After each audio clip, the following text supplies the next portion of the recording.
this is right here. You're gonna, because he's gonna do some role play. So, right? Yeah, you guys want to do role play? You guys want to do some objection handling? It's all fun stuff. Not everybody at once. Nobody wants to do anything. You guys just want to watch, right? All right, so Nisa, you're going to be my first seller? Sure. Okay. All right. So like I said, we're going to do a little bit of quizzing kind of early on, just to kind of see where everybody's at with the presentation. We're going to hold off on, but you know, you can be my seller right away. Okay. Sure. Okay, it's up to you. Yeah, for sure. Well, first, just welcome. Thank you guys all for being here. And it's awesome to be back. Love this office, love these agents, a lot of new faces here too. And just, it's good. It's good to be here. You guys got a great group here. I miss being here. And we used to, thank you. We used to do this quite a bit. The one thing I would say to master out of everything that we do is this listing presentation. It's huge, big. The stronger that you are with presenting, and it should be more of a conversation. I don't like to say presentation because presentation sounds like it's more just one way, right? We're up here, we have a script and we go through the script. This is about a good conversation. And anything that we do, it's how well can you communicate? What kind of questions do you ask? How do you speak to people? Are they attracted to you? Or are they pushed away? And you really have to think about that. How's your tonality? How, you know, what kind of questions do you ask? How do you carry yourself as a professional? And if you keep it simple into just a good conversation, we all know how to have good conversations. And that's really what this is. But they're going to make their decision up pretty quick in terms of how you carry yourself, how do you dress, how do you present yourself, and what types of questions you asking. So there's different things I'm sure John went over in terms of the actual presentation itself. But I'm going to ask questions and kind of test because there's these certain pillars. Do you go over the 4 pillars? Did you talk about that? Okay, so we'll get into that. So I guess before on the listing presentation, where does it actually start? Where would you say the presentation starts, the listing presentation? Introducing yourself. Introducing yourself, that's good, the introduction, right? So we'll get into that. I'm trying to see how much is actually showing up on the camera there. So we got phase 1 and phase 2. So she mentioned the intro, which is definitely a beginning part of the presentation, right? Once we meet with them face to face. Any other ideas of when the presentation starts? Can you set the appointment? Set the appointment. That's great. I agree with that. I say it's in that very first conversation that you have with them. They're already making up their mind in terms of how do you carry yourself. Now, the good news is when you're setting that initial appointment, we're not trying to convince them that we're the agent for the job yet, but we want to carry ourselves like professionals in terms of how we set the appointment, the questions that we ask, and after we set the appointment, I'm still just trying to get a feel for this thing here. Just move this over. That's there. Okay. After we set the appointment, what's the next step? So we set the appointment for, I always like to use the example, Friday at 3 o'clock. Okay. Appointment set, Friday at 3 p.m. What's the next step after that? Confirm it on Thursday. Beautiful. So what's that called? When we confirm it on Thursday, so we set it, we'll just say on Monday, right? Then on Thursday, we confirmed it. What do we call that conversation or that phone call? Prequel. Okay, tell us a little bit more about the prequel. What's the prequel? So you want to, confirm your appointment, and then you have a list of questions that you will ask your sellers to maybe get to know them, kind of connect to them on a different level before you go in. You kind of know what, a few information before going in. Okay, so it's a list of questions that you're going to have typically the day before the actual presentation. Okay, and this is about trying to figure out what are the answers to the test before we actually take the test. Many people will just set the appointment and then show up to the appointment. Okay, heard of other agents who do quite a few in terms of listings, and they do a 2-part listing approach, right? But this part, whether you do it on the phone or in person, is critical. And does anybody know what else we're trying to do in terms of the questions that we're asking? So trying to get the answers to the test, we're trying to discover. Okay, so you should have a pre-qualification script. You should have a list of questions that you ask at every listing presentation. And as much as you can find out up front, and we'll just do a quick example, let's just role play real fast. So I'm gonna call Anissa up, okay? And we have the appointment set up Friday at 3. And I don't know anything about you, just giving your name that you're interested in selling your home, okay? So this is what you can practice in terms of role play. Ring, ring. Hello? Hi, is this Anissa? Yes, it is. Hey, Anissa, this is Brandon Raymond, Century 21. How are you doing today? Good, Brandon, how are you? I'm doing great, thank you. Well, Anissa, I'm very excited to meet with you and your significant other on Friday at 3 o'clock. Does that still work for both of you? It does. Great, great. Well, do you got a few minutes right now? I just want to ask a few questions so that I can make sure we make the most out of our time on Friday at 3 o'clock. Does that work for you? Sure. Wonderful. Okay. So when we get together at Friday at 3 o'clock, do you plan to list your home with me? I don't know. I kind of want to interview a few other agents, but I mean, it just depends on what you have to say and, we'll go from there. Okay, that's great. So you plan to interview a few other agents. Okay, so what I'm doing is I'm repeating and affirming, right? I'm listening to what you said. I don't make her wrong. I'm not trying to convince her that, what are you thinking of interviewing a couple other agents, right? This is a very important decision, isn't it? It is. That's great. Well, I respect that you're doing your due diligence and that you're going to have me over at Friday at 3 o'clock. Am I the first one that's going to be able to meet with you? You are. Great. And if I don't, or if you don't mind sharing, who else are you planning to interview? Jesse Unsworth, Andrew Suffolk. Okay, so Thanks Jesse, a lot. Jesse and Andrew. That's great. And which companies are they with? C21. Century 21. Okay, same company that I'm Yeah. with as well. Okay, great. Anybody else that you plan to interview before you make your final decision? There's a couple more. Bruce Bromberg. Got a couple volunteers here in the room. Great. Well, that's great. So what I'm going to try to do is I'm going to try to get a feel for who it is that she's actually interviewing. Why is it important that I know who I'm up against? Anybody know? We compete with you and what you have to offer. Right. I can try to do a little bit of research without having to badmouth anybody else. I can highlight my strengths where I can feel that they may be weaker in, right? And a lot of times, typically what you're going to hear is you'll hear either discount brokerage, you'll hear like a Redfin type company, you'll hear somebody of that, and then you'll hear somebody they found on Zillow, or you'll hear a top agent in the area, right? And even versus top agents in the area, I get excited about those too, because they all have, everybody's got different strengths and weaknesses. Yes, sir. How are you going to be able to find out about their past or their weaknesses if you don't know? Or It can be challenging, but you can look them up. Try to look them up on Flex MLS. You can run what we call an agent search. So one of the things they'll say, would you like a report card on all the agents that you're interviewing? That's one of the things I can bring up, and that prints out all the past sales, right? Only if I know I have better past sales than they do. If I don't, I'm not going to bring that up, right? It's what do we want them to focus on? Okay, so I can't say that I've honestly pulled up anybody else's report cards. I know other agents that do that.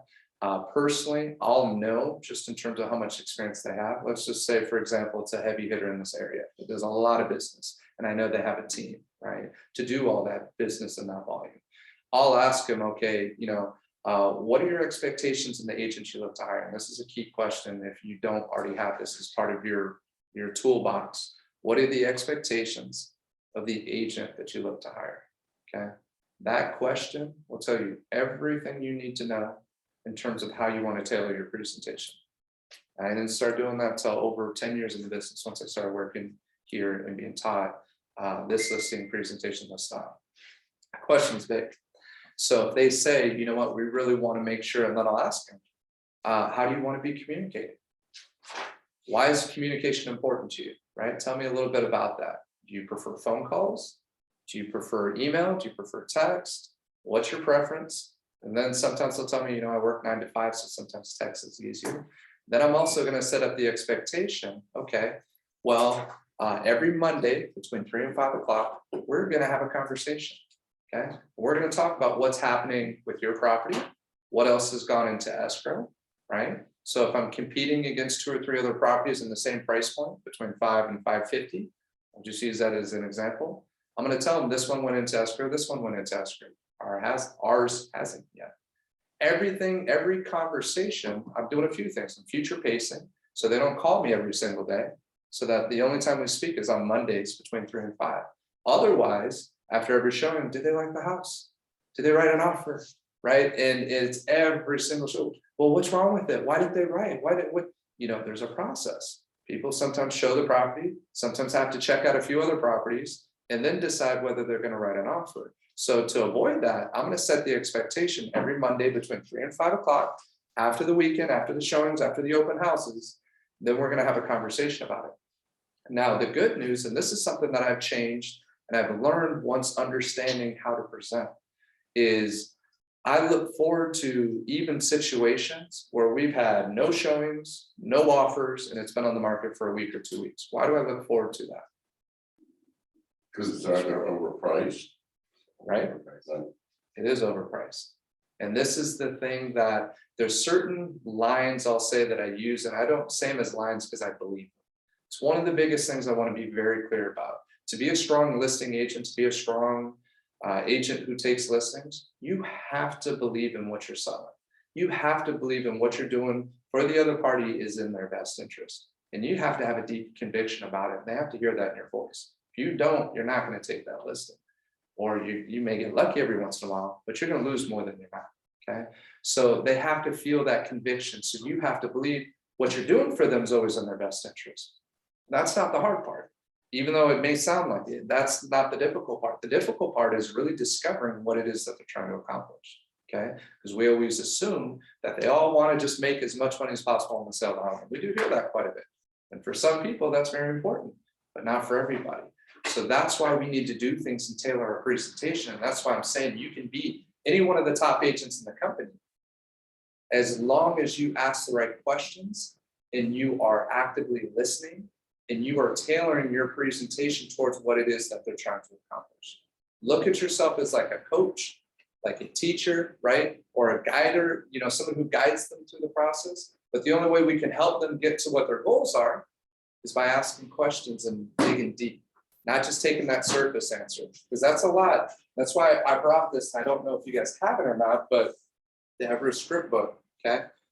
They have the 21 questions of the listing presentation is on page 43. These questions, this is your foundation right here. And then you add whatever it is that you like. I'll just list off a few of them right here. These questions can come up in your pre-qual or they can come up in person. The more you find out up front, so just as we were doing it, do you plan to list with me? That's a pretty direct, harsh, straight to the point question right out the gate. Do you plan to list with me when we get together on Friday at 4 o'clock? The good news about that is she's either going to say, yes, I am, right? And I know I'm in pretty good shape, or she's going to give me her hesitations, her objections. Well, what if she says no then? What do you do? Well, what are we getting together for then? And Right? you said, okay, thank you for your time. No, I've never heard no first. So I've never heard it, but it could happen. What about? And that is, no, just so you know, that is the fear that people have of doing the pre-qual script.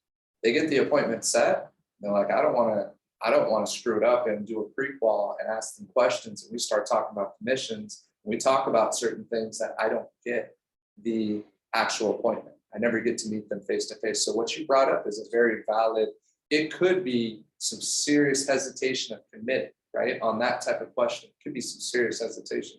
Does that make sense? Okay. So I haven't heard no yet, but it doesn't mean that they can't say no. Typically, they're going to tell you though, what is going to be the decision make. So let's define an objection first. What is an objection? Say that they start bringing up commission. They can bring up commission. That can be an objection, right? But what is define an objection? What is an objection? Yes, Jesse? It's a concern. A concern? Yeah. It could be a concern, right? What else is it? What is an objection? Defense, It's what? a defense. Could be a defense, Fear. protection, right? Kind of protecting themselves. It could be a fear. I agree, it's a fear big time. So an objection, one way of understanding is it's an unanswered question, okay? They have a question in their head that's unanswered. Our goal is to figure out what that unanswered question is. The objection, the reason why I get excited about objections, not only do I get the answers to the test, I know what I have to overcome to get the listing.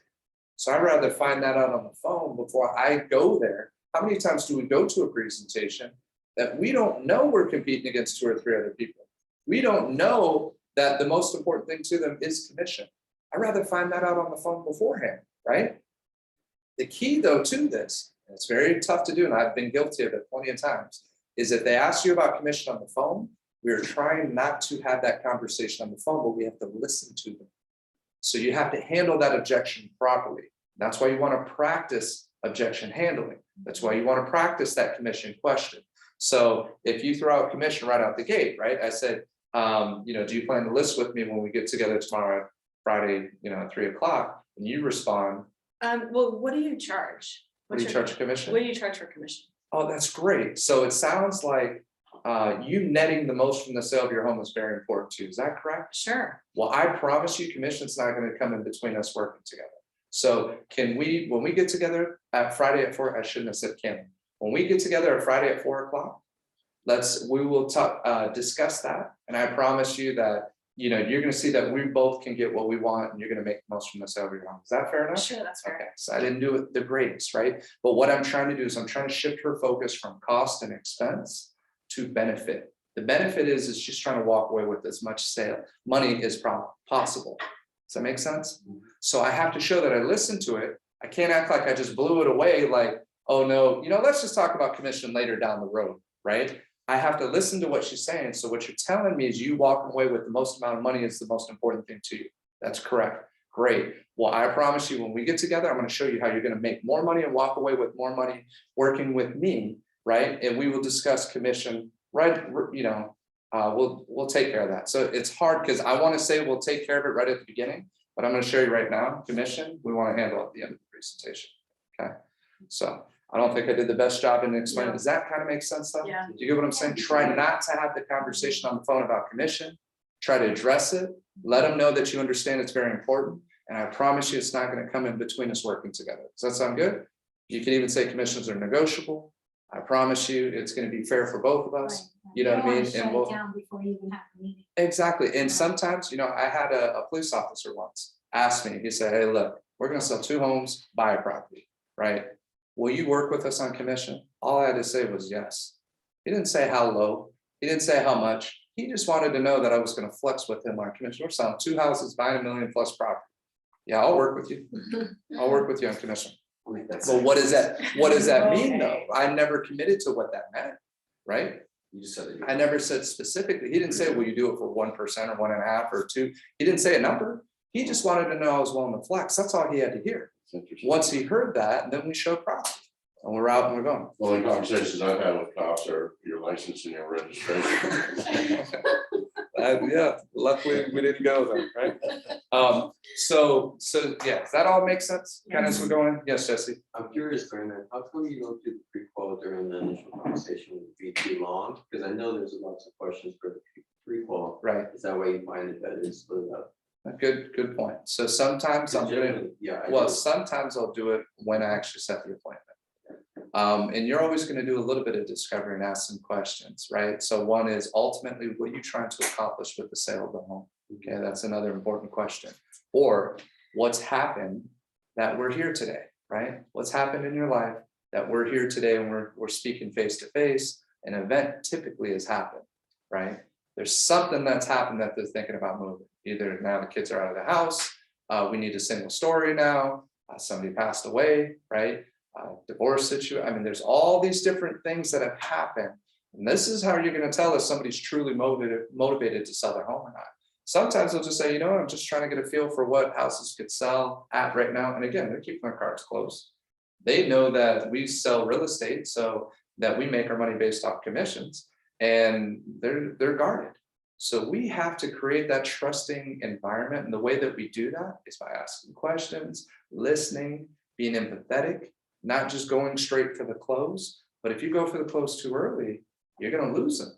Yeah, you won't lose them, but the wall's up and it's hard to get that wall back down. Okay. So just really pay attention to that as you're reading people and asking questions and doing that. Does that all make sense? Cool. All right, so we'll jump into the presentation now. So awesome job with everybody with the pre-qual. Everybody's got a good feel for what the pre-qual's for. And I get excited about those objections again, because once I overcome that objection, I answer their question to where they're satisfied. Typically the close is right after that. So once I discover, and when we get into closing, it's called the ultimate close, you're going to isolate the objection. You're going to get down to making sure that we've answered all the questions in their head.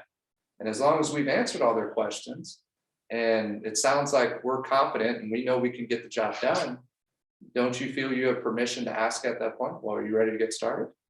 Right, because we've gone through that process. That's what this process is, but we got to get to that point. Okay, all right, so we got phase 1, phase 2. So we heard about intro. So intro, do you remember what the intro was that John went over? Just kind of rough idea. Without looking at notes, that's okay. Does anybody remember the intro? What you want to do with an introduction on any presentation? And I did some of it at the beginning. So of this. value, Show value, yes. Thank you. We want something. Go ahead. Thank you for letting you come and Thanks. spend the time. Yep. So yep. Reassess their motivation. Okay. Reassess, like ask more questions, Ask or more questions. we will get into that. Okay. Acknowledge. So thank, acknowledge. What's the third letter there in the third word? Promise. Promise. Okay. So we tap. So think, acknowledge, and promise. Every presentation, that's what we're going to start with. Okay. Promise. I already talked about the beliefs and conviction. That's huge. 2 fundamental beliefs before you go into any listing presentation. And you've probably heard this before, but it's always important to understand and believe this as you come into it. What are your beliefs when you go into a listing at people? What do you believe as you go into there in your mindset? What do you have to believe? What's important? Myself, so just Believe in yourself, that you're going to get it. Yes. Yes. That's exactly it. I've She's never. never been rejected. That's even, My belief. that's right. And but the most important part is her belief that she's going to get the listing. But more importantly, it's that you're the best person for the job. You're not second best. You're not, even if you're brand new, there's a reason why you're the best person for the job. You just have to be the best person right then and there. You got to believe that you're the best person right then and there. Second belief, what's the second thing that you have to believe?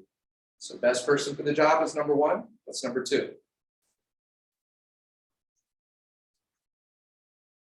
You're there to help them. You're there to help them, Sell the house. that you can get the job done. Okay? You have to know that you can get the job done. It's critical. You all have that ability, not just from what you currently know, but the access that you have to NISA, to your leadership team, to your training, right? To your resources. You have to be resourceful. You have to be able to solve problems. You have to be able to get the right answers to make sure that we can get it done, right? That's why we're the best for the job and we know we can get it done. And then we're also going to talk about pricing as well too. How are we doing on time? I see a bunch of people checking watches, making sure. well, I just have to leave yeah. at about 1/4 till, because I got some Quarter till 12. doctor's appointment at noon. Okay, That's all. you too? 5 No, minutes. you're Oh, not going to. You're gonna miss. We're just getting warmed up. Is this recorded? recorded? I'm recording it. Yeah. Can I talk? Yep. Okay, I'll just get it. Yeah. Yeah. No, we'll get it going. Okay. So if you guys have to leave, go ahead. Yeah. And you Well, guys. I've got a solid. You're good? Perfect. All right. So where we just lost. So. Just trying No, to you're the think, best acknowledge, person. and problem. Know that you're best person in the job and that you can get the job done. Okay. So now with your intro, any presentation, I want to thank you all for your time, right? You want to acknowledge, hey, you guys are all taking time out of your day to be here. My promise to you is by the end of this, you're going to at least have a good overview of what the listing presentation looks like, okay? That could be an intro for this, okay? For if you're meeting with a client. So we just spoke, got a little bit of information. Now I'm at the house. I'm knocking on your door, okay? Nisa, you open the door. Hi, Brandon. Hi, Anissa, how are you doing Good, today? how are you? Come on in. Great, thank you. Thank you, Anissa, for having me over. You have a beautiful home, so that could be the acknowledgement. Wow, you have an amazing home. Thank I you. promise you, by the end of this, you're gonna see how you can get to San Diego by June. Does that sound Perfect. great? Yeah. Great. So it can be a promise of something she brought up in the discovery and the prequel, right? That she needs to be in San Diego by June. It could be a promise that by the end of this conversation, you're gonna see how you're gonna net the most from the sale of the home and how I can help you, get you the most money for the sale of the home. Whatever that promise is you want to make a very bold promise that they know that this is going to be a good meeting and they're going to get something of value. Does that make sense? Okay. So after the tap, after the intro, what do we do after that? Does anybody want to practice their tap first before we move to it? Because we're going to do that. But I also know that we got somebody leaving in a few minutes. So trying to get to know. Okay, so after tap, I'll help you with it. Just think tap, map. Map's not an acronym, that's more of a visualization, blueprint, okay? We need to now give a vision, cast a vision of where we're going with this presentation, okay? So does anybody know roughly how to give that overview of the listing presentation? Does anybody want to try? If not, I'll jump right into it. Okay, so first, what we're gonna do, so I just made my promise, right? Thank you for your time, you got a beautiful home.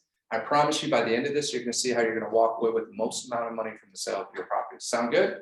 Great, okay. So the first thing we're gonna do is we're gonna talk about what your needs are, what your wants are, what your expectations. What are your expectations of me as an agent, as well as what my expectations are of you as a seller and us working together, okay? Second thing we're gonna do is we're gonna talk about our plan of action. What do I do to list and sell homes, right? At a high rate for a high value.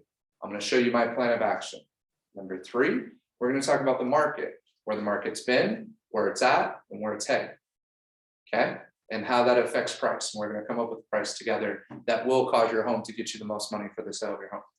Finally, we're gonna take care of some paperwork.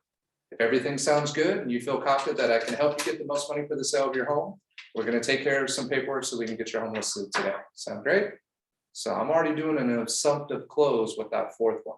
Okay, I'm already leading them through that process. They may say, hey, hold your horses. I'm not signing anything, right? I'm gonna interview 2 other people first. That's okay. You seem to be a little pushy, okay? Could be, it could be. No, I'm not saying Yeah, that's. right, no, but they She said it. right. That's fine.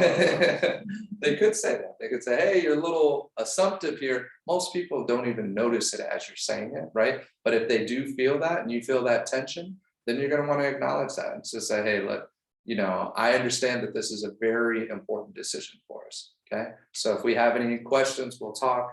At the same time, I also want you to see the market and what's happening today and why it's really important that you get listed sooner than later. Sound good? Okay, you know, so then I can kind of back off a little bit, explain it a little bit and still move forward. So, but I've never been shut down again like that. It's telling you this works. You just go through the process, you speak with confidence and understanding. And you flow through it. Biggest thing though is when you do that map, you want to give them some direction of where we're going to go through this. Does that make sense? Yes. Okay. And you guys are a tough crowd. You're shutting me down. So, no, but it's good. So after we go through that, tapping that map. Now, what was the first part that I talked about? Remember the 4. Needs. It's the discovery, right? We're going to talk about needs, wants, expectations. So you can go through that 21 questions that we had here, right? You can go, I know my top 3 always. First, I always start off with what are your expectations of the agent you want to hire. Second thing that I'm going to talk about, and that question tells you a lot.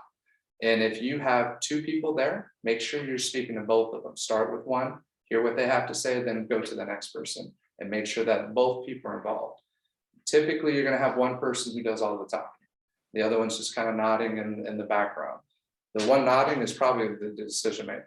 Right? So you need to make sure that you're hearing what it is that they want. One person may like you, the other person doesn't care for you.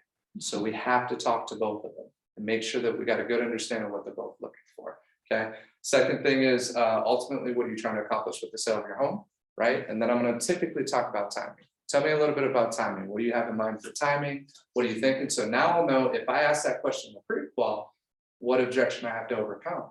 Yeah, they're motivated to sell, but they think they need to fix X, Y, and Z before we put it on the market. So if I know that, then my presentation is going to be more focused towards motivating them to list sooner than later, right? And even if they feel that I'm being pushy, I'm going to say, look, some agents are going to tell you what you want to hear to get the listing.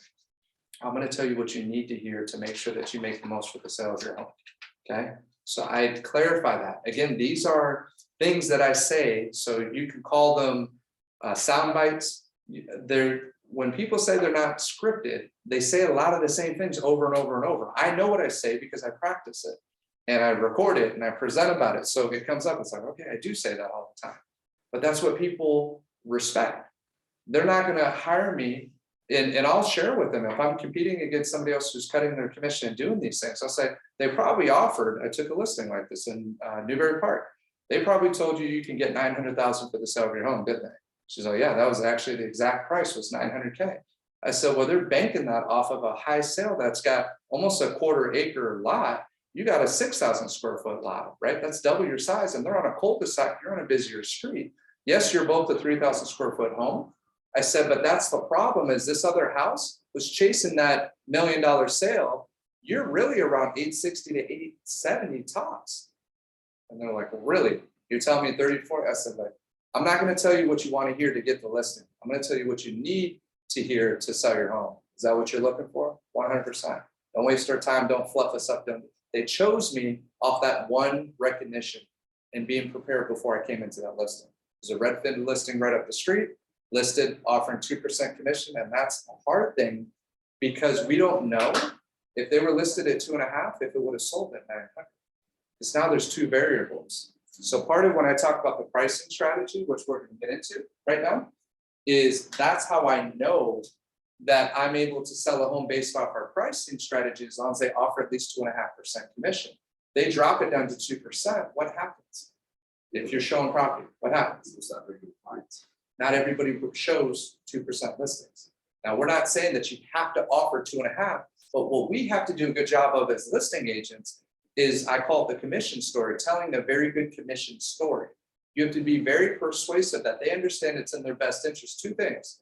One, that they offer at least 2.5% commission, because that 0.5% commission that they're trying to save, let's just say at $900,000, $4,500, could cost them tens of thousands of dollars, if not hundreds of thousands of dollars, by them trying to tighten up and save on that end. Does that all make sense?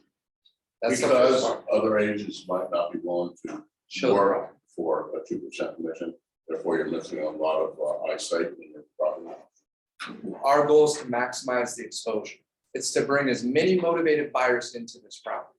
That's exactly the reason, okay? So if we do limit the commission because I'm trying to do you a favor and save you some money on what you're paying out, it actually potentially could be hurting you, because now we don't know if it's based on price, or we don't know, we don't know if it's based on price or if it was based on that commission.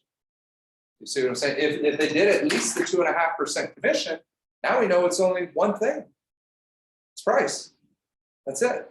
Okay, let's talk about the pricing strategy. Let's just jump into it. I'm going to get back into it. So we did tap and map. There's something that happens here before we get to phase 2. What did map stand for again? Map blueprint. It's not an acronym for that one. It just rhymes with tap. So just easy tap, map. Okay, tap, think, acknowledge, promise. Blueprint, cast a vision of what we're going to overview, right? And then finally, before we move over, okay, I'll do 2 parts. I'm going to write it so I don't forget. So market, pricing strategy. Okay. And then I talk about phase 1, phase 2. The 2 things that every seller wants to know. What are the things that sellers want to know? First thing, typically, pricing commission. Pricing commission. Okay. When do we talk about pricing commission? At the end. At the end. Okay. What has to happen before we talk pricing commission, and why does it happen at the end? Because it's important to understand that. Why does it have to be towards the end? So you can build value. Create value, right? Because otherwise they are just shopping. They think all agents are equal. There's no difference in the agents. I can hire any agent and sell right now. That's going to be your common objection. Well, why do I need to pay you 6% commission when houses are selling in 2 days, get 10, 15 offers, they're going 50, 100,000 over asking price? Why do I need to pay you 6%? Why? Right? Why? That's what the whole phase 1 is for. Because by the time you actually get to pricing commission, you address their motivations, you've shown how you're going to get it done, you've addressed all of their objections, and then by the time you get to that, they're like, I don't have anything to complain about. Like, yeah, this isn't an issue. By that point, they have already chosen you to lead them through the process. If you do it the right way and you're strong, if your presentation is strong, typically you've already addressed objections. And the best objection is no objection, right? That's the best objection handler. You've answered all their questions. They feel confident that you can get the job done, and you move to a natural close. That's the easiest close, okay? When I'm doing the soft closes and some of the things I'll do with this temperature gauge, once I get to a good point in the presentation, I'm going to do what I call temperature gauge question. What is a temperature gauge question? How do you feel about us working together? The one that Perfect. John always uses, like on a scale of 1 to 10. Yeah. The test close. What's that? Test close? It is, but it doesn't feel that way, right? So if you have an amiable, or you have somebody who's big on feelings, amiable or expressives, you're going to use the word feeling. You're going to say, so how do you feel about what I've shared with you so far? That's a very easy, I can ask you all right now, how do you feel with what I've shared with you so far? Because I'm seeing some strong faces that they're not impressed right now. So how do you guys feel with what we've done so far? Does this make sense? Yes. Do you like it? Is it a waste of time? Is it helpful? Absolutely. That's good. Is it bringing some things back, even for our experienced agents, right? Is it good? It's great. It's good. You always tell me that, so I never know if you're telling the truth or not. If I wasn't great, I was here. You're amazing. Thank you. Thank you. See, she's I always, don't make notes because I have the. you got a great memory. Perfect. I know. See, when I see the So notes, it's jealous. like, all right. So, but no, it's an important question to ask anytime you're presenting. Make sure that the audience is engaged when your client or your prospective client is your audience. You don't want to just talk. Just remember, telling is repelling. It's a very important thing to remember. Telling is repelling. You want to ask questions. You want to listen to them. When you tell them how great you are, you tell them why they need to work with you, you tell them all these things, people's walls are up and they're pushing you away. You want them to bring you in. You want them to trust you. You want to lower that guard. You have to ask questions. You got to listen. That's the repeat and affirm, right? That's the empathy that they hear that you care. They hear it in your voice. Sincerity of purpose. You'll hear it. I always have to pull some Think and Grow Rich in, right? It's one of the most important qualities to have. Sincerity of purpose. What's your goal for being here today? Is it just to take a listing? Or do you truly care about my family or what it is that we're trying to do? Sometimes it's not my best interest to sell at all. And that's our stewardship. That's our duty, is to actually tell them, you know what? I wouldn't sell right now. It doesn't look like that's the right idea for you. Where are you going to go to next? Right? You can't afford rent here. You can't afford to buy another home here. That's a lot of people's hesitation. Some people actually can't, or most people can't afford to buy their next property, but they're so scared. They're like, well, if I pay so much money, or I make so much money on the sale of my home, I'm going to pay so much money on the next home. That doesn't even make sense. The part they're not even understanding is interest rate, okay? Especially with more money down. And most of them improve their situations. They have more income now. So you have to show them, you want to take more listings right now? You have to show them that they actually they can net a good amount of money, they can qualify on their next purchase, and their mortgage payment not even change. And they moved up, or they moved into a better situation. Because the bigger question that I'll come back with is, are you good with being where you're at for the next 14 years? What are you talking about? Are you ready to ride another cycle for the next 14 years to be able to walk away with what you can walk away with, what we know you can get today? Because it's typically 5 to 7 years of growth, 5 to 7 years of decline. Bottom mark was 2011, right? What are we in? 2022. It's 11 years later of growth. 11 years of growing. You think it's going to continue for the next 5, 10 years? Probably not. Especially with everything going on. Interest rates going up, everything that's happened in the world. And that's also going to be another big objection that you're going to have. Oh, I don't want to do anything right now. We don't know what's going on in the world, the economy, and the whole thing can collapse. Why would I buy a big purchase? Why would I do those things? Because you're trying to control your housing expense. Okay. What would I rather have? 30-year fixed, where I know exactly what my payment's going to be for the next 30 years, or go on the rental market right now and pay what, $4,500 a month for something, that's 1,500 square feet or not even 2,000 square feet. The rental market is insane. What could that landlord do? Give you 60 days notice because they're ready to cash out because they're afraid, right? You have no control over your future with that. The average homeowner has over $240,000 worth of wealth on a national level. The average renter has less than 10,000. It's like 6,000 in terms of assets. Anybody who bought a year ago, everybody who keeps saying that they're waiting. Is anybody upset that bought a year ago? No. They all made over 100,000 in equity. I'm not saying you're going to make 100,000 in equity, but it is a great time to buy. And that's what people have a hard time understanding. I feel good because I know I'm controlling what their monthly payment is. That's it. As long as they can handle that monthly payment, they're taking control of their future. Okay. Now, if they have to buy and sell in 2 years from now, that may be a situation where I'm like, well, it may not be the best move to buy something, but you're still going to do, if you have to live here, you're still going to deal with that rental market. The other way I can feel good about it is if they can rent it for higher than what their monthly payment is, their mortgage payment is, they'll never lose their home, right? They just rent it out if it doesn't fit their situation now. Now they have to move 2, 3 years from now, rent it out. Your rent's going to be higher than what your mortgage is. You keep it for the long term, you're gonna do fine. That makes sense? Okay, these are all different objection handlers. We have to be able to paint the picture. Our craft, our art, for an artist, it's to paint, right? They use canvas, they use paint. For us, what's our craft? Talking. It's our ability to speak. We got to paint a picture with our words.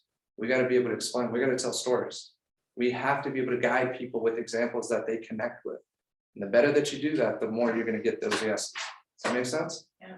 Okay. That's why we want to practice. I still feel like you guys are bored here, man. No, I gotta it's pick so it up. good. Like, You're inspiring. We're me, like, mesmerized. Good. I have Yes, an Wendy. objection I heard. We don't want to deal with, we don't want to deal with multiple bids on the other side when we buy. Well, good luck. I know, right? Like, so. Yeah. Give a nice offer up front then.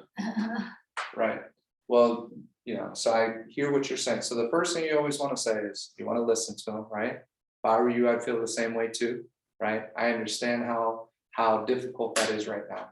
I know how challenging. And the one thing I try to do, and there's a few things that I do, but one is I try to take the emotion out of it as much as I can. Treat this like business. You're trying to figure out how to win, how to secure your property, okay? And in this market, we are going to compete against, for the right properties, we're going to compete against those multiple offer situations. There's another thing I do with buyers. There's two types of properties. One is the one I call bucket A and bucket B. Bucket A is what everybody wants. Bucket A is the one that's priced well, that's completely redone, that looks amazing for the value, and it's priced very well. So we know as agents, second we walk into that house, it's going to be a multiple offer situation. We know it, right? That's bucket A. Bucket B is the property that has the popcorn ceiling. It's got the wallpaper. It's in a good neighborhood, in a good location, but we know we got to probably restructure the kitchen. We got to do some things with Need it. some TLC. Need some TLC, right? Those are the bucket B properties. If I'm trying to help somebody move away from that multiple offer situation to maybe a less multiple offer situation, we have to see if there's anything on the market for more than 21 days, it's probably a bucket B property. The other type of bucket B property is a property that's overpriced, which I'm okay with showing those. And in old markets, I wouldn't show those because it threw people's expectations off. Reason why I want to show an overpriced property now, I had to talk to a buyer about this recently. So I don't want to go higher than 1.3. I don't want to see 1.5. I don't want to see that. I said, look, you're looking at all the properties right around 900,000. What's happening to every property around 900,000 right now? Being snapped up and They're- overbid. 110, 125, 150,000 over asking price. So you're looking for the same deal that everybody else is looking for. Now, guess what? On the one that should be listed at 1.1, that's listed at 1.4.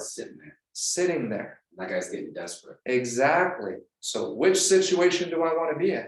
Right? So we have to change that perspective some, because their expectations are here because they're paying up here. So they want up here and they're not satisfied with anything else out there. We got to change our approach, right? And that's part of what we try to do with them. Say, no, I hear you. And really, when a lot of people right now are concerned with the war and everything that's happening right now, right? With what's happening out there and the uncertainty, right? That also creates an opportunity to compete in a situation that hopefully you're not up against still 15 offers. But to be honest, I don't think it's slowed anything down. But I know I've heard certain buyers say, we're not going to do anything right now. We just need things to be a little bit more secure. And then I'll say, no, I completely understand why you feel that way. Have you ever, let me ask you this. Do you think other people feel the same way too?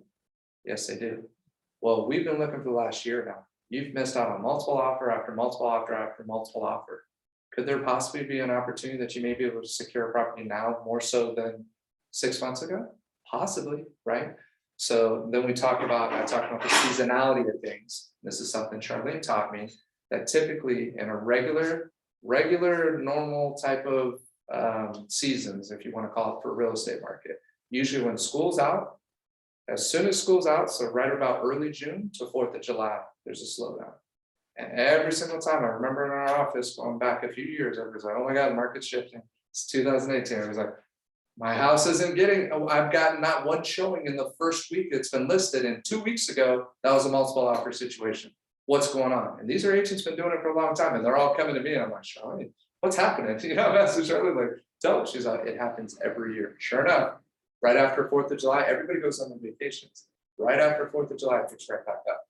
So that's another little season kind of gap. So if you have buyers getting their butts kicked early on, then you want to tell them, say, look, right around the time kids first get out of school, so 4th of July is always another nice opportunity.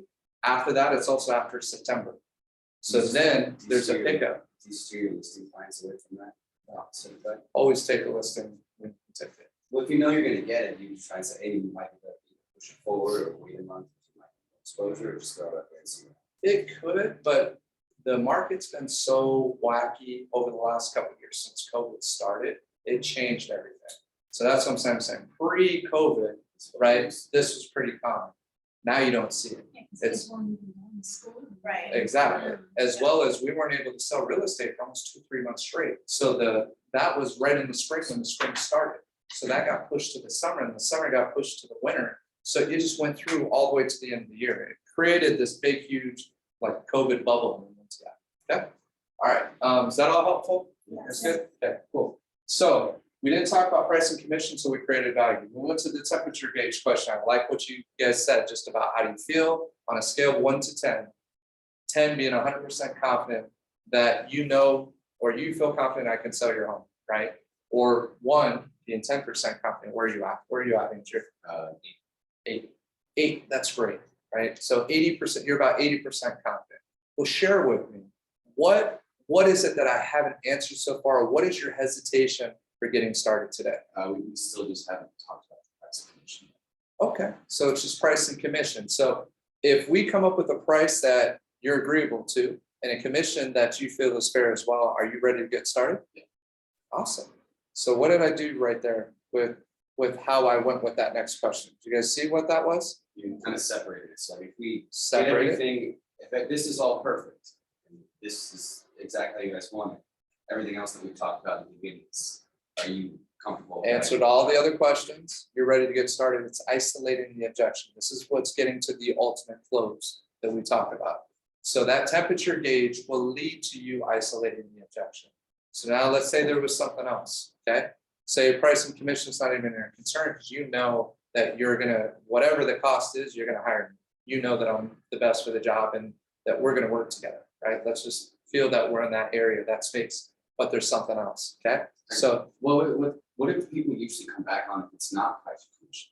Like if it's not, all your market, they mentioned like your marketing, like what is your normal objection you get back on if it's not price and commission? it's typically that they want to think about it.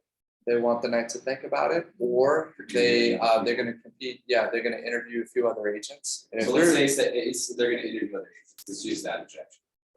So you're gonna interview a few other agents, that's great. So in one situation, I had to give them the space, but what I did was after, they already told me they were interviewing 2 other agents. One was his pastor, the other one was a top agent in the area. And so I understood that coming into it.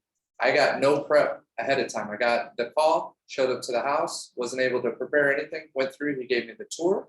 We checked the place out. I'm taking my notes. I'm asking a lot of tough questions. When was the roof done? Any leaks?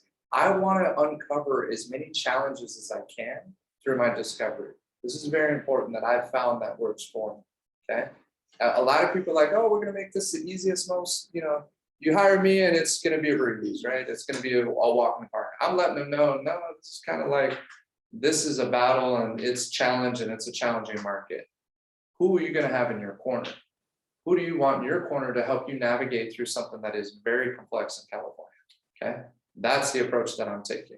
So I want to ask a lot of tough questions. And also what I've noticed is when I go through and I'm asking questions and doing a detail, they're telling me everything about their finances, everything about their house, their property. And we're at that space where they're opening up. It's an uncomfortable process to try to find an agent. They don't want to do that 2, 3, 4 more times. You know what I mean? If every agent did that, we all know every agent's not getting that deep. The deeper you get, and these are questions, when you're thinking of your 21 questions, don't just take their answer, their surface answer, right? Say, well, share with me, Andrew. Tell me a little bit more. Obviously, I haven't done a good enough job that you feel that I'm the one to sell your property. So please help me understand, what are you looking for by hiring a couple of, or interviewing 2 other agents? It's a great question. That's what you want to ask them. I wouldn't even know how to respond. Well, Other than like, I guess it would just, for me, it would always come back to price or commission. Like if you've answered everything and found all their wants and needs and stuff like that, so and you still want to interview other people, I guess it's just doing your due diligence. Yeah. Could be. That's what I would. That would That's- probably be the only, like, look, I really love that's- what you're saying. I love everything about your presentation, but I still need to do my due diligence. So 2 parts to that, so that's good. So the first thing is, in doing your due diligence, once I'm gonna acknowledge that. Then I'm gonna ask the question. So obviously, this is a very important decision. Let me ask you, is this the biggest investment that you have? 100%. Okay. Now, so this is your biggest investment, so it's a very important decision. Andrew, do you feel that I can help you walk away with the most amount of money from the sale of the home? I think so. So this is to a point where it's really strong. We did everything right. I knocked it out of the park in the presentation. You know, I know everything you're trying to accomplish. You feel very confident that I can negotiate on your behalf. You want me in your corner, right? We've already acknowledged all that, yet you still want to do your due diligence. I'm going to get very direct and upfront and without being pushy, still acknowledge what you're saying, but I'm going to ask you the question, do you feel I can get it done? Do you feel Century 21 is the brand that's going to get you that exposure? Well, that's great. So help me understand, what else are you looking for, right? You already got somebody who's strong. You got somebody that commission's not an issue. You just want to interview a few other people, right? Just based on what the situation is. So I'm trying to help you understand that the urgency is that we need to get this listed today so that we can control what's happening today. Because guess what can happen tomorrow? Interest rates can go up, Rates can go up, war could start, market. new crash. listing, earthquake, new listing tomorrow, that's priced 50,000 under yours, where you could have listed today and set the bar of what we're listing at.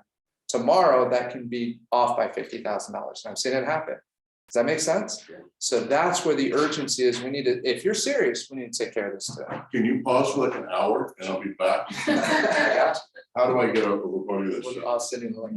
My pleasure. Thank you so Yeah, much. Thank you. Thank you for coming in. Thank you. I will I'm see you. sorry, I have a doctor's appointment. No, it's okay. I'm scaring them away. If anybody else What do I do, wants to man? go. Oh, my You goodness. might need that. Oh, that was a secret code to my pin to my safe. I'll leave that. No, great question. So to finish with that, so I actually, and we won't complete the whole thing, but that situation you just brought up about the due diligence, this is why I like this whole isolating the objection, okay? I knew it was at a good spot in the presentation. I don't do this till we're at that good spot, right? You feel it's like, okay, I've done the best presentation I know I can do. I know I've answered all their questions. I've dug deep, like we're at a really good place. And that can happen pretty quick. Then I'm gonna go to that. I'm going to the close, right? Temperature gauge. So I did it with this one guy who's recommended to me. And he asked me on the phone about commission, right? And he already brought commission up. So when we finally got to that point, I said, okay, and he had said, well, I'm gonna interview, everything you said was great. I really like what you said, but like I said, we're gonna interview 2 other agents. I said, great, this is a very important decision, right? Let me ask you, I did exactly what we said. Is this the biggest investment you have? I said, yes. And I just kind of let him just marinate on that. I said, do you feel that I can help you net the most from the sale? And this is how they typically answer. Oh, you're great. You're really good. I can tell you definitely know your job. They're selling themselves. When you ask that question, they don't want to say, no, you suck, Andrew. That's why I'm interviewing a few other people. They're like, no, I'm very impressed with what you had to say. And no offense at all that I'm going to do my due diligence right now, right? You're really good at what you do. That's great, right? So once I got to that, I said, well, then help me understand. There's something obviously that you feel you need to speak to a couple other people. And then he said, well, you said 5% commission. I'm pretty sure if I talk to a couple others, I can get somebody to do it for 4. That's how he came back. That was it. That was the only hesitation. Wow. Loved everything else, but he said, I can probably get somebody to do it for 4. I said, you're right. You could. I actually got somebody who would do it for 3.5%. Would you like their information? Right? I said, if that's what you're looking told him for, I told him that. I said, I got somebody who will do it for 3.5% commission, right? I said, but you just shared with me, this is your most important investment. What I can tell you right now, if you list with somebody else and it doesn't sell, and you try to come back to me right now, I'm telling you, this was for a condo in Simi, it's a 2-bedroom. So today I can tell you, we can list and you will sell at minimum 410 or higher. So, but if you go with somebody else and then you come back to me 6 months later after you have that negative stigma that you couldn't sell it, so we may be lucky to get 390 at that point. So that's a $20,000 difference, That right? first week is crucial. Exactly. So I said, so I'm gonna leave the paperwork here with you.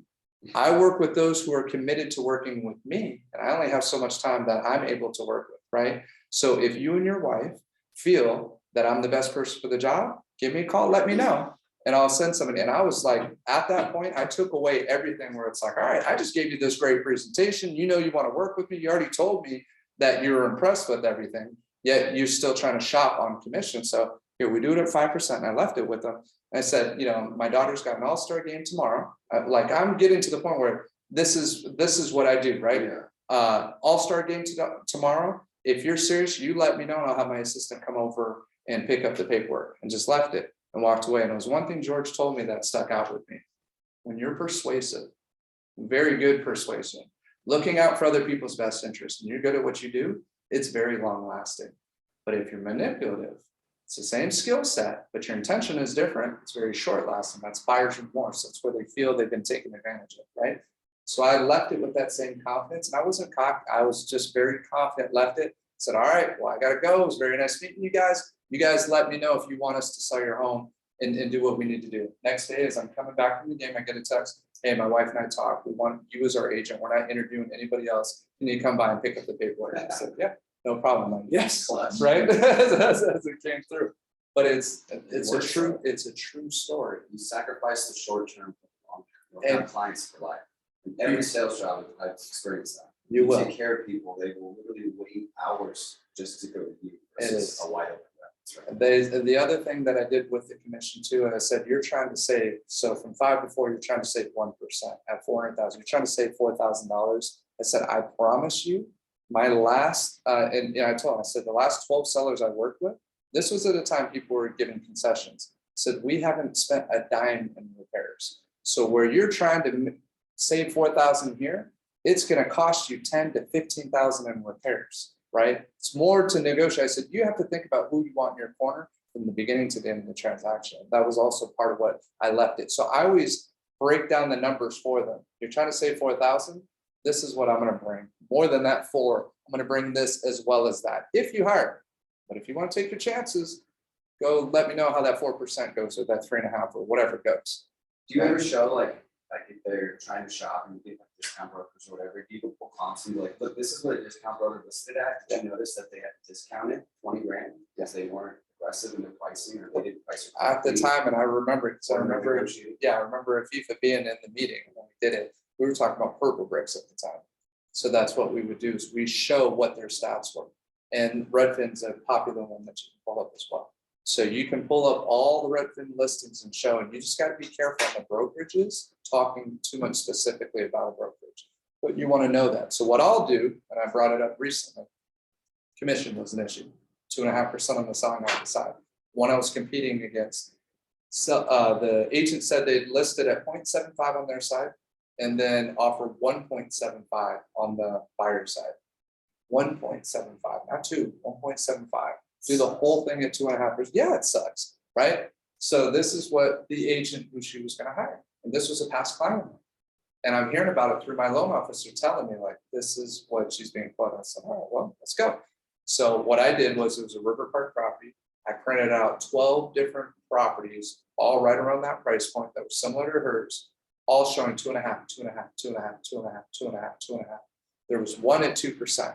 And it was priced well, and it canceled or expired after 40 days. So I printed that out, printed the rest, highlighted, just went through. I was like, all right, here's 1, 2.5, 2.5, 2.5. I start showing it, she's up. So that's the going rate. I said, well, if you want to make sure that you get maximum exposure, you're trying to save 0.5%.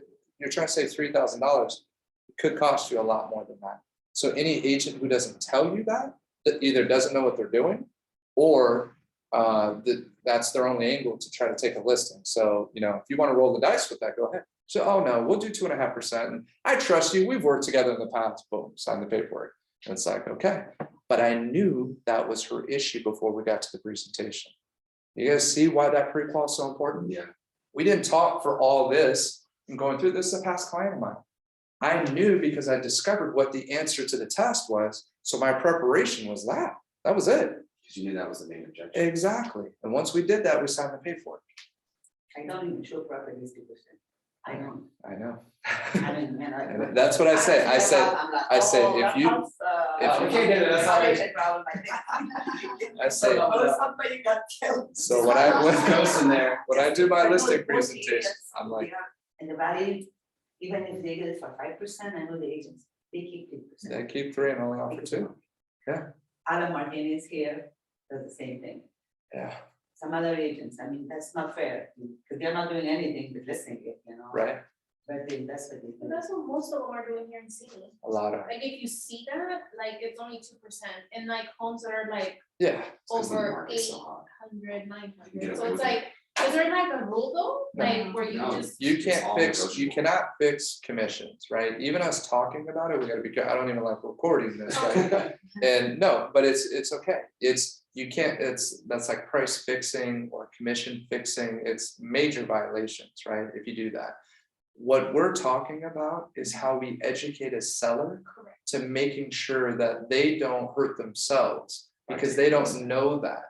They think that, well, 5-6% on 900,000 is $54,000. That's a lot of money I'm giving away, when all you had to do is put it on the MLS and it's sold in 2 days. right. And that's how they justify it, right? I have a It's, question for you, Uh-huh. when you said that you told your friend or whoever you were selling it to for 5%.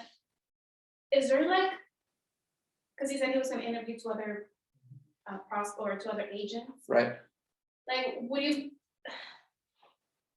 What makes you decide, okay, I'm not gonna do it for 4? Like, where is the line where you say, I said 5 and I'm gonna stuck to it, whether he likes it or, like, you know what I mean, like. Right. Like, how do you make that decision, or what do you, It's your personal preference. You Yeah. just have to be willing to die on that hill, so to speak. So it's just like, look, I know my worth. I'm not going below 2.5%. yeah, but if you See, really want, right. like, if you wanna really like. Right. No, Like- it's a good point, and I always want to be careful. It's crazy. Everybody says, I know my worth. Nothing on worth back there, right? But everybody says, I know my worth. And that becomes a focus on me, not them. Okay, so be careful with that, because that's always the first thing that comes up when we're talking about commissions. Well, I'm not going to lower my commissions because I know my value. I know my worth, right? I know what I bring. You can think that, but But be not say. careful, but be careful on saying my and me and making it about me. Because now it looks like I'm just a greedy or an agent who will only do things for X amount of dollars. You can still keep your standards. Mhm. And that's what you're talking about, standards, right? You have certain standards for yourself. In reality, I do a lot for veterans. My dad's retired Navy. So I will lower my commission on a veteran type situation. That's something different for me, right? But that's my decision. And it's not just because somebody knows they can take advantage. I can take one at 5-6% and still be like, you know what, I know, and this is what I typically charge, but I'm gonna do this for you. That's one of the things Napoleon Hill talks about, is always give more value than what you're charging, whatever it is. Okay, so don't tie your hands up to the point that you're like, nope, 5%, 6%, 6%. Every situation is a unique situation, but have your own standards and convictions in terms of this is 6%, 6%, 6%. In Utah, 7%, 7%. That's what they take. 6% here, it's fine. Yeah, you don't see 6 here, but everybody starts at 5 here and then work down. You start at 6. And I mean, at first, when George was first teaching, he's like, we started at 7%. He was trying to teach us 7. I was like, people would laugh at us if we started at 7, right? But I've never tried, so I can't tell, I don't know. But on my contract, my listing agreement, 6%. And if I'm gonna do it for less, I'm gonna adjust, I'm gonna put a line through it. I want them to see that line and then go down to 5.5, 5 3/4. You don't have to drop straight down to 5. You don't have to drop straight down to 4, right? There's 0.25%, 3/4%, right? You can still do it. And if that's the last thing, they want to feel like they won at the end. You can, I mean, I'm telling you, when you go like Mike Ferry, it is great. They are at the 6 to 7. And if they kick something in, it's like a $350 processing fee. That's what they're kicking in. They're not kidding. Exactly. That's it. $395 processing fee. That's their kicking. $400. In most cases, you think that even in this day, Yeah, I mean, I've done it. I Yeah. can right.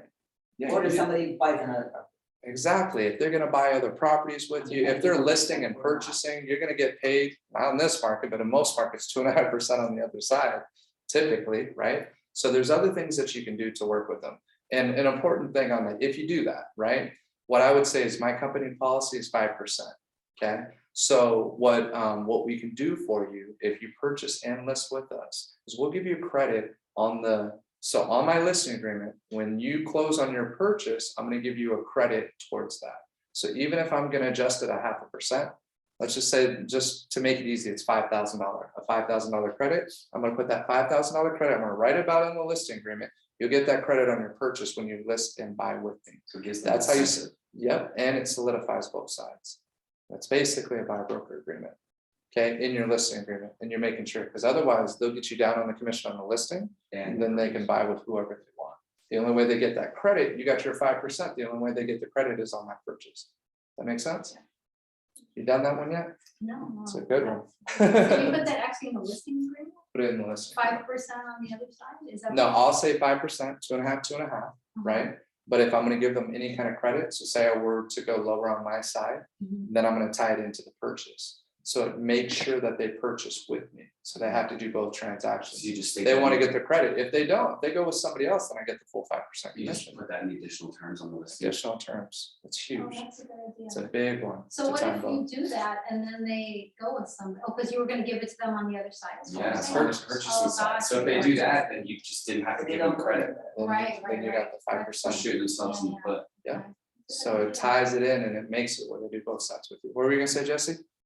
Regarding what you were talking about earlier, the 2 questions Uh-huh. for the objection handler. Yep. Is this the largest investment you have? What was the second one? You feel Um, confident I can. Yeah, no, so then it's, do you believe, and this is like, I never used to do this before. I'm just being, just as transparent as I can be, because I relate to not doing this. If you've never done it, it can be an awkward or very direct, right? But I was just like, do you believe that I can get the job done, basically? Do you believe that I can list and sell your home and make you as much money as possible?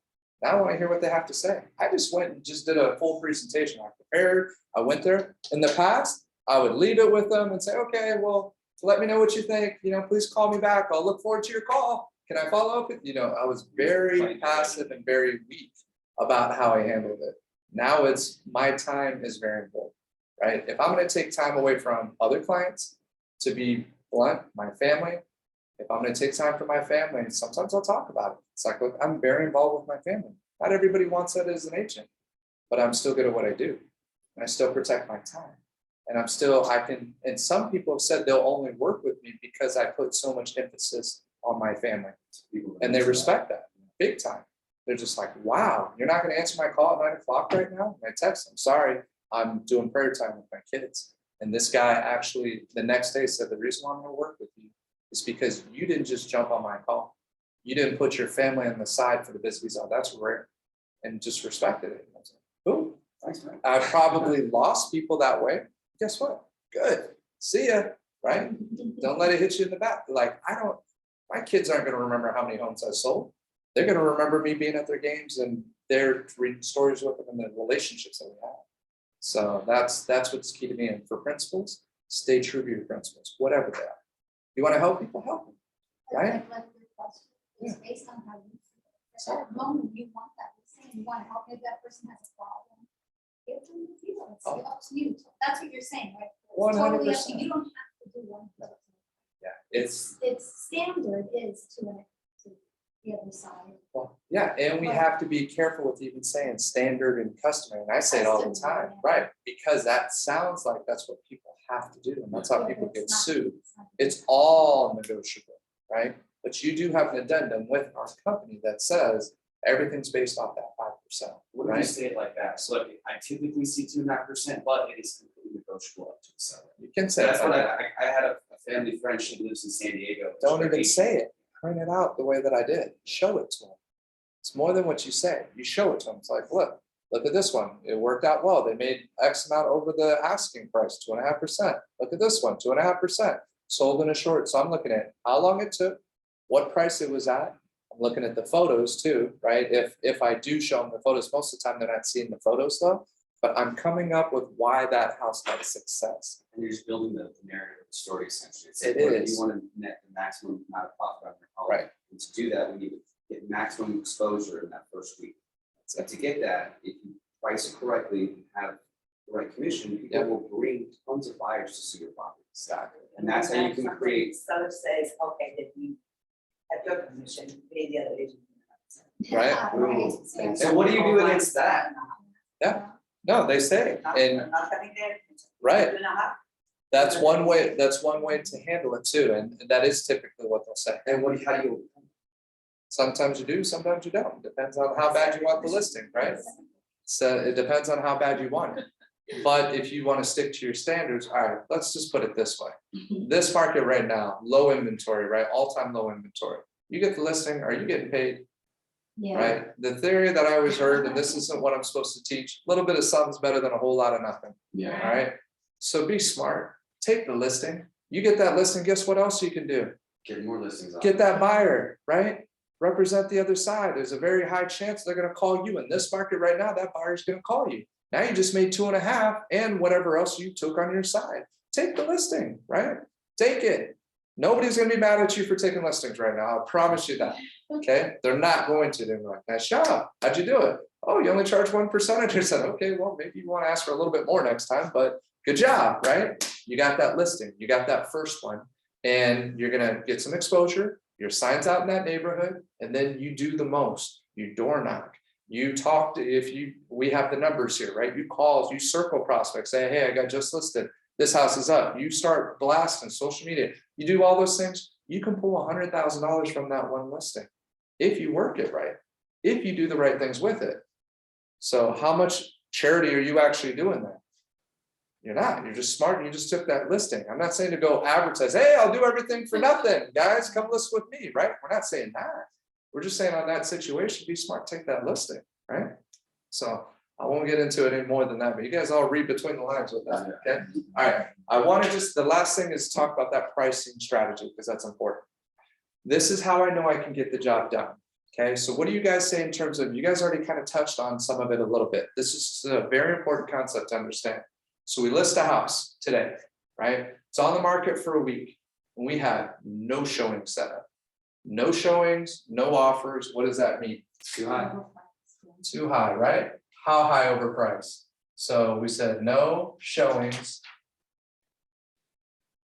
no offers, overpriced. That's the answer. Equals overpriced. Okay? This is why I look forward to those talks every Monday, okay? Every conversation you have with the seller, if it's not already sold or in negotiation area, you're talking about dropping the price. Not as important in this market, but I should say it is as important, because if you're not getting the action in a week to 2 weeks, you already know you're overpriced. So typically no showings in this market, 7 to 10% overpriced, okay? Let's say 3 to 5 showings. You had 5 showings for the week. How's 5 showings in this market right now?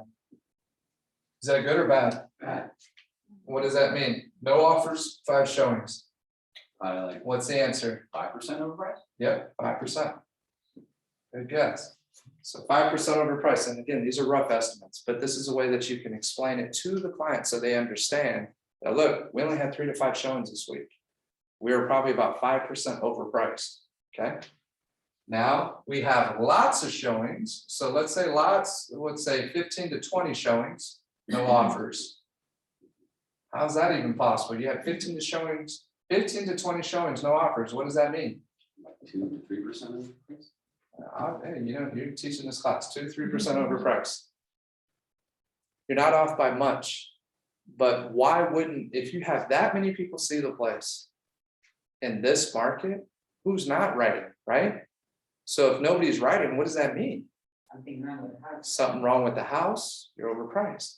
But all right, let's talk about something wrong with the house. Can every home, no matter what the situation is, sell Yeah, price is right. if the price is right? I've seen absolute dumps that look like a bomb went off and it's still sold, especially in this market. But Exactly, but just every home will sell if it's at the right price. So it's always a price issue. It's never anything else. They'll say it's, well, you're not doing enough open houses. You're not marketing it enough. You don't have enough buyers. You're too green. You're too new. You don't have enough closed sales. What's wrong? It's always your fault why a home's not selling. You have to be strong and say, no, let's pump the brakes real quick, okay? We're in an all-time low inventory setup. The only reason why, and their job, just so you know for expectations, is to have the house available, make it available. So this is when you're talking about showing times, right? When you talk about showings, you want to say your job is to make the house available as much as possible so we can bring in as many motivated buyers and sellers. I'll vet them. I'll make sure they're all pre-approved. I'll make sure they all sign their COVID form, that we used to have to do in the past, right? The P form, right? So that we're good, but we want to get as many motivated buyers in here as possible, right? Now, so that's their job, to make it available. It's also to make it presentable. Don't leave stuff all over the place, right? When we're doing showings, try to pick up a little bit. That's their part. This is a team effort. So you have those talks up front in the listing presentation. Okay, and if you do that, then you're going to get to where you want to be. So somebody asked me, so how can you guarantee a price will sell? Or how do you guarantee that you're going to sell a home? They're like, you can't promise that you're going to sell every single listing. How can I do that? In this market, it's a little bit easier to do that. Let's just say in the market we had in 2018, where it slowed down. Just so you guys can put it in perspective, I did the Newberry Park listing, the one I told you that the neighbor was quoting, or the other agent was quoting 900,000, 3.5%. And I quoted between 860 and 880, right? At that market at that time, and these are the stats I took over, between 700,000 and $1 million, there were 32 homes for sale. 17 canceled or expired out of 32 homes on the market, more than half. The other thing was, guess what the average days on market was? Just throw a number out there. 107 was the average days on market. That was 2018, right? That's when everybody thought the market was going to crash. Look what's happened since then. Those homes now are worth over 1.1 million. It was a 3,000 square foot home, not in Dos Vientos, but not far from it. It's insane what has happened just over this last year, right? But the whole point of that is knowing your numbers, being prepared as you go to it so that you can do it, okay? And then we had those tough talks. He was analytical. He's pulling up the stats. He's like, we're way underpriced. We're way underpriced. You told me average price per square foot, or he's like, I'm looking at the average price per square foot and you're lower than what the average price per square foot is. He's like, your strategy's not working. This is what he's telling me while we're sitting on the market. Because now we're hitting at about 14 days. Remember what I told you the average days on market was? 109 days. Well, my personal average days on market was about 14 days. So that's what he also tried to use against me. This guy is extremely analytical, tried to bust me everywhere he could, try to get my commission down, tried everywhere he could to be difficult, but he knew he wanted to work with me. And so he had said at one point on the average price per square foot, this is what I had to figure out, and I just want to show it to you guys real quick. That house was 3,000 square feet. Know that there's two different brackets, okay? So this was 3,000. So we noticed that everything under 1,800 square feet and below was around, let's just for hypothetical, was about $380 per square foot. Okay, 3,000 above was about $300 per square foot. Okay, the average of the two, you just do it, you guys probably know it quicker than me, 340, right? That's the average. We were at about 320. Okay, he's looking at the average off Zillow. So he's just like, we're way under. What are you talking about? And it took me a while. I had to go back and do some research and figure it out. And I said, you're looking at the wrong number. You're in your neighborhood, there's 1,800 square foot homes, there's 3,000 square foot homes. You're taking the average of all those. These homes are selling at almost 380 a square foot because it's a much smaller square footage. You see what I'm saying? Once you have that bigger, exactly, the average was the wrong indicator, but it was preventing him from wanting to drop his price lower. So he saw that and was like, oh. Well, once I had to explain it to him, Yeah. but I had to get my whole job at that point, because I already got him to drop it. We started at it was 885. We got it down to 865, right? So I got him to drop it $20,000. Then he uses the thing against me, the whole pricing strategy. But you said that if we dropped it to this, we'd get 3 to 5 showings. These rains, we were having crazy rains that year. This was 2018. The rains were just coming down. So we weren't getting any showings after dropping it down to that. Well, the buyers were getting smart. They knew that everybody dropped their listing after 2 weeks. So they waited to see after 2 weeks if you would drop your price. So buyers were just sitting, they had a little bit more choice. They were watching, they were seeing homes expire, they were seeing price drops. So they're just sitting and waiting, even though this was a premium location, premium type property, and they waited. So I told them my job then was just pump your brakes. I said, we already dropped it $20,000 to the sweet spot. You're at 865, just trust me. So then we had a reload person come in, show it once, show it a second time. Another person came in, I got a lowball offer, somebody reached out to me, we were at 865, they wrote like 830, all cash stuff, 830,000. So now I have an offer in hand.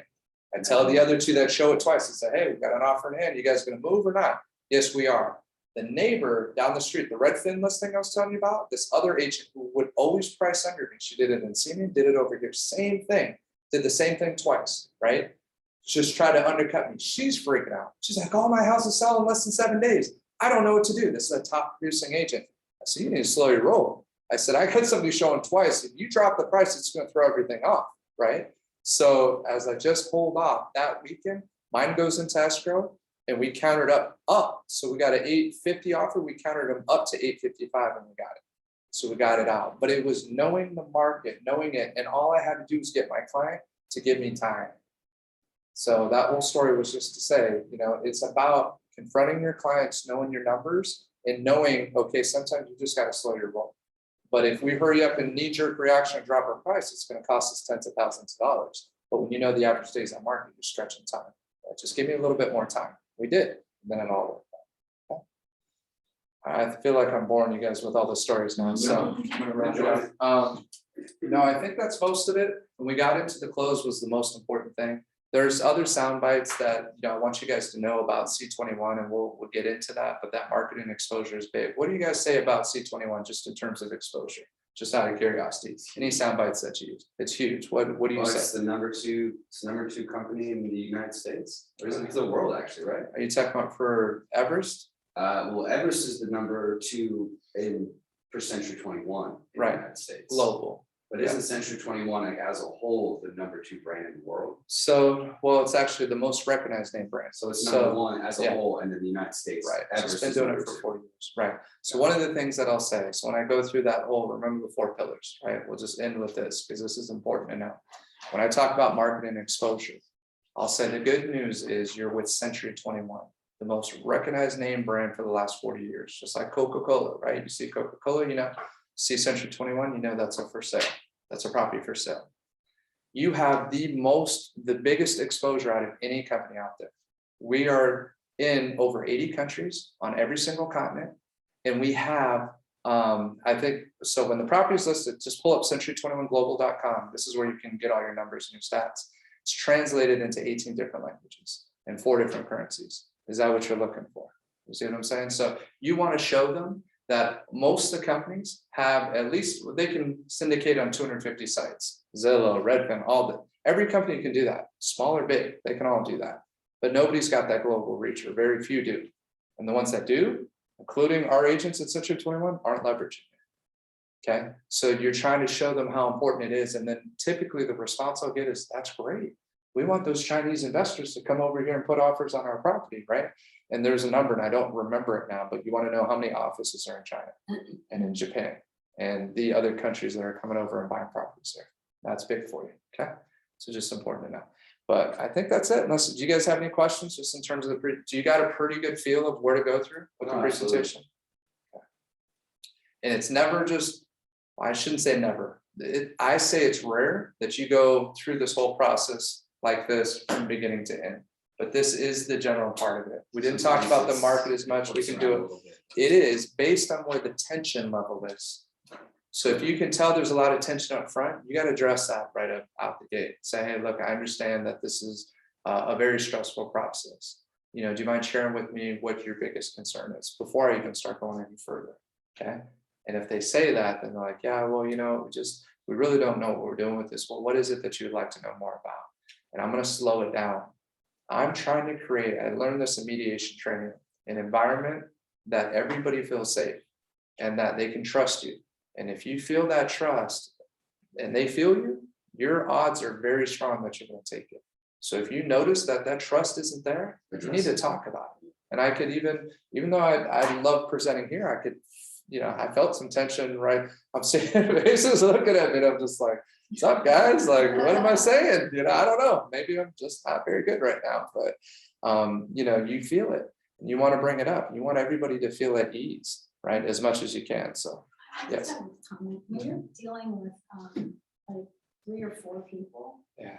and you can tell everybody's good with you but one, kind of a weird That's tough. dynamic, right? Like, how do you go just back to that person or would you just? Well, that person's probably going to be the one. It depends on who the decision maker is the first part. If they're all involved in the decision, Yeah. then I would try my best to really understand where that person's coming from and spend time and ask them questions and just try to dig as deep as I can. Do you call You them can out, like, possibly call. you guys are sitting in like a stable setting and they're not saying anything, like, oh, so-and-so, like, do you have any questions or concerns? Like, I feel like that puts them on the spot, and they It realize they're can. not talking, or It can, and you got to be careful. Again, you ever make anybody feel wrong, you're not going to get the listing. Exactly. So you have to be, empathy is always more empathy than anything.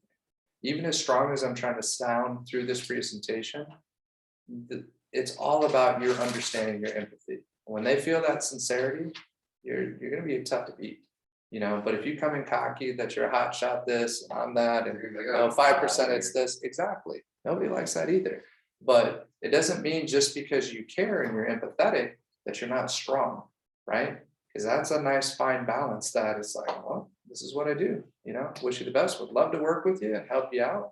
If I'm what you're looking for, let's get started. If not, wish you all the best in your journey, right? And unfortunately, you can't call me after you list with somebody else. And that's typically what happens. If they go with somebody else, they say, oh, I should have listed with you. I should have called you. Exactly. You say, well, now it's an ethical violation, so I can't talk to you. You got to talk to your agent. Wish you the best. And that's typically what will happen. So yeah, no, thank you guys. I hope that was helpful and you guys will tear it up. Just keep practicing it. Practice the objections too. But if you haven't done it already, outline your listing presentation as if you were doing it. Try to visually be able to see how it goes through. And we haven't talked about markets, so just remind me next time. We'll get into the market quite a bit more because that's, I feel, where we can really shine is being market experts, being able to show the numbers. Okay. All right, guys. Thank you. Thanks, buddy. Yeah, no problem. I went way